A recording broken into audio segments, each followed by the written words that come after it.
প্রিয়, একদিন আমাকে তোমার ঠিকই মনে পড়বে। সেদিন সাহস করে ফোন বা মেসেজ দিতে পারবে না, লজ্জায় নিজেকে সংবরণ করবে।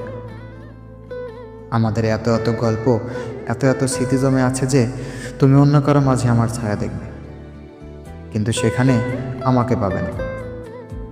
একটা আক্ষেপ জন্ম নেবে তোমার ভিতরে। রাত গভীর হলে আমার ফেসবুকে গিয়ে ঘোরাঘুরি করতে মন চাইবে। হয়তো সব বাধা ভেঙে মনের সাথে যুদ্ধ করে হলেও আমার প্রতিটা পোস্ট দেখবে তুমি। হাসবে, রাগ করবে, কিন্তু আমাকে সে অনুভূতি বলতে পারবে না।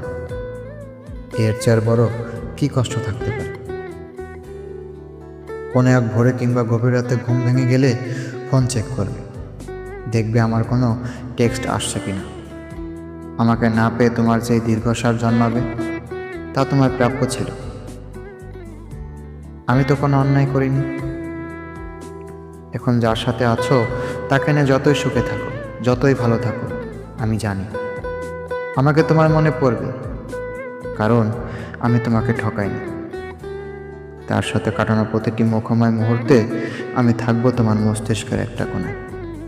এর চেয়ে বড় শাস্তি আর কি হতে পারে?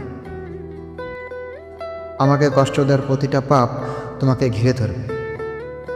একদিন তুমি অসুখী হবে, একদিন তোমারও আমার জন্য কাঁদতে মন চাইবে, কিন্তু সেদিন চোখে আর পানি আসবে না।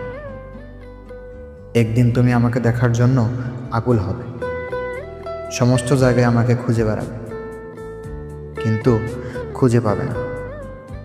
সেদিন তোমার মনের মাঝে আঘাত লাগবে, সেদিন তুমি বুঝবে কি অন্যায় করেছ। সেদিন তুমি বুঝবে একটা ভালো সম্পর্ককে শেষ করে কেউ ভালো থাকতে পারে না। সেদিন তুমি ঠিকই বুঝবে কথা দিয়ে কথা না রাখাটা একটা অন্যায়। সেদিন তুমি চাইলেও আর নিজেকে ভালো রাখতে পারবে না। একদিন আমিও সুখী হব, কিন্তু সেই আমি আর তোমার মাঝে সুখ খুঁজব না।